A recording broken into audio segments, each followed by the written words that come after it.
Good morning. This is सीख the light classes and I am your teacher Kailash Chandra. आज हम 12th class Indian history के 4th chapter विचारक, विश्वास और इमारतों में हम चर्चा करेंगे बौद्ध धर्म के सिद्धांत और उनकी शिक्षाएं। कि बुद्ध ने ज्ञान प्राप्ति के बाद 4 आर्य सत्यों का प्रतिपादन किया। 4 आर्य सत्य क्या थे ये हम देखते हैं। कि पहला आर्य सत्य था कि दुख ही जीवन का अंतिम सत्य है। जैसे जन्म सत्य है, इसी तरह से मरण भी दुख है, मरण भी सत्य है। वृद्धावस्था भी सत्य है, वृद्धावस्था भी दुख है। तो इस प्रकार दुनिया में दुख ही दुख है। तो इस तरह से दुख का उन्होंने देखा कि दुख का कारण क्या है। तो दुख समुदाय है। दुख का कारण है तृष्णा। तृष्णा कहते हैं इच्छाएं। इच्छा कौन कौन सी है? काम, क्रोध, लोभ, मोह, अहंकार। ये दुख का कारण है। इनका बढ़ना व्यक्ति उनके अनुसार चलता है। तो बुद्ध ने कहा ये दुख का कारण है। अब जब कारण है तो ये निवारण भी है। जो तीसरा उन्होंने जो सिद्धांत दिया कि दुख का निवारण भी संभव है। और दुख का निवारण कैसे संभव है? कि तृष्णाओं का अंत। जो तृष्णाओं का अंत कैसे होगा? वो होगा दुख निरोध या अष्टांगिक मार्ग या मध्य मार्ग। एक ही बात है। बुद्ध ने इन 4 आर्य सत्यों में जो चौथा आर्य सत्य है उसमें ये प्रतिपादन किया कि इस जीवन के जो सभी समस्याओं का हल है वो अष्टांगिक मार्ग है। अब आते हैं कि अष्टांगिक मार्ग क्या है। तो पहला है सम्यक दृष्टि। सम्यक दृष्टि ये क्या है? कि जिस व्यक्ति को 4 आर्य सत्यों की परख है, उनका ज्ञान है, उनमें वो खोया हुआ है, उसे पता है कि दुख क्या है, दुख का निवारण क्या है, वह परख है। तो ये जो 4 आर्य सत्यों की परख, तो ये परख है 4 आर्य सत्यों की, यह व्यक्ति में होनी चाहिए। वही सम्यक दृष्टि है। अब आता है सम्यक वाणी। तो ये सम्यक वाणी क्या है? धर्म सत्य, धर्म के अनुसार। कौन सी वाणी? मृद वाणी, मीठी। तो ये कैसी वाणी होनी चाहिए? मृद वाणी का प्रयोग करना चाहिए। हमें कभी कड़वा नहीं बोलना चाहिए। हमें अपने जीवन में वह कार्य करना चाहिए जो सबको अच्छा लगे। हम ये सोचें कि किसी को हमारी बात बुरी ना लगे तो हम ऐसी बात बोले ही क्यों। तो ये बुद्ध ने कहा ये कौन सा सत्य है? ये है सम्यक वाणी। तो अब आते हैं हम तीसरा जो सम्यक संकल्प है। ये संकल्प क्या है? कि भौतिक वस्तु के पीछे हम भागते हैं, हम ना भागे और किसी के प्रति दुर्भावना ना आए। इसको हम दुर्भावनाओं को त्याग करें। हमारे अंदर एक ज्वेलसी आ जाती है। वो क्यों आ जाती है? क्यों? उसके पास ये है, उसके पास वो वस्तु है तो मेरे पास होनी चाहिए। नहीं, वो हमें जितना हमारे पास है हमें उसमें संतुष्ट रहना चाहिए और हमें देखना चाहिए कि हमारा नीचे वाले किस प्रकार रहते। हम पर तो बहुत कुछ है। तो इस प्रकार ये सम्यक संकल्प है। तो ये से हम तीनों को कहते हैं प्रज्ञा। अब आते हैं सील पर। तो ये 3 है, इसमें सील है। तो ये अच्छे कर्म। तो ये क्या? सम्यक कर्म, अच्छे कर्म। अच्छे कर्म क्या है?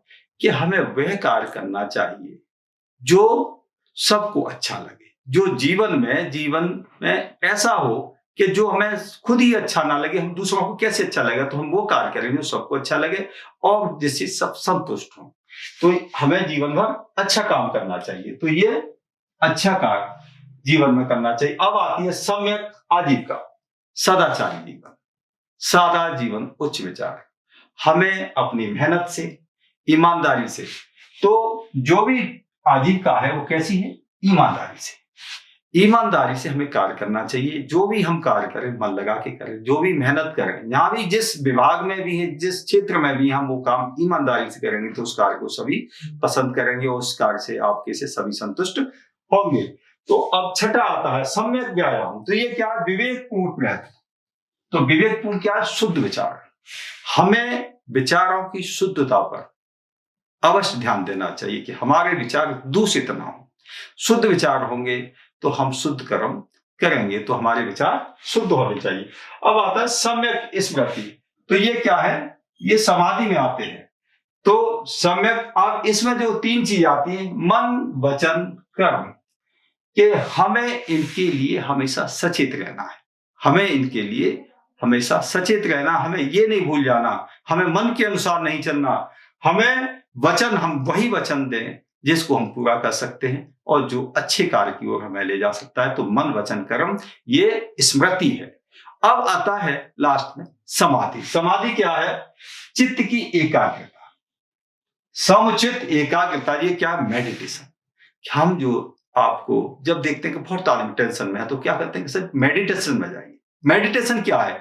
कि जीरो माइंड करना, कि हमें किसी सांसारिक चक्कर में ना पड़ के हमें ये सोचना चाहिए, बिल्कुल जीरो हो जाइए, इस माइंड को जीरो कर दो, फिर सोचिए कि जीवन में हमारा क्या मूल्य है, हमारा जन्म क्यों हुआ है, हमें क्या करना है। तो इस तरह की बातें जब मेडिटेशन की बात करोगे तो आप फ्रेश हो जाओगे और आपका मन अपना जो भी काम करोगे उसमें लगेगा। तो इस तरह से ये हमारा अष्टांगिक मार्ग पूरा हुआ। तो ये पहली शिक्षा थी, 4 आर्य सत्यों के प्रतिपादन से जो अष्टांगिक मार्ग निकला। अब दूसरा जो शिक्षा आती है, विश्व परिवर्तनशील। विश्व में कोई भी चीज स्थायी नहीं है, बल्कि व्यक्ति का शरीर स्थायी नहीं है। जन्म लिया तो बच्चा था, फिर जवान हुआ, फिर बूढ़ा हुआ, फिर मर गया। इसी तरह से कोई भी चीज स्थायी नहीं है, सब नश्वर है। तो हम क्यों भागते हैं कि हमारी प्रॉपर्टी इतने होनी चाहिए, इतने मकान होना चाहिए? नहीं, हमें सबका देखना चाहिए कि सबके पास रहने के लिए व्यवस्था है या नहीं है। जब हमारे लिए कोई चीज नहीं रहेगी, जब हम किसी के लिए नहीं रहेंगे, तो ये किसके लिए कर रहे हैं? तो विश्व परिवर्तनशील है। तीसरी शिक्षा आती है अनिश्वरवाद। बौद्ध धर्म कभी ईश्वर की व्याख्या नहीं करता। वो कहता है नहीं, ईश्वर नहीं है।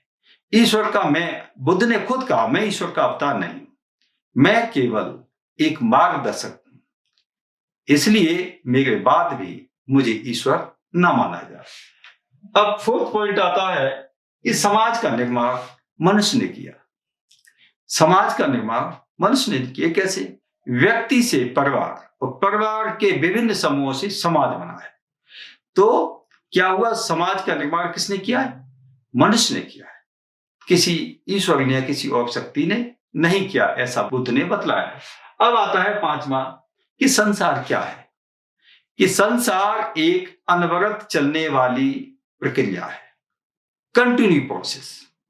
ये हमेशा ऐसी चलती रहती है। जन्म होगा, जवान होगा, वृद्धा होगा, मर जाएगा। ऐसे ही जो चीज बनाओगे उसका अंत निश्चित है। तो ये पहली चीज पैदा होगी, फिर वो नष्ट होगी, फिर पैदा होगी, फिर नष्ट होगी। तो इस प्रकार ये कंटिन्यू प्रोसेस चलता रहेगा। अब ये अनवरत शिक्षा है कि ये जीवन अनवरत है। अब बुद्ध ने ये कहा कि अपने दीपक स्वयं बनो। तो ये दीपक है, क्या है?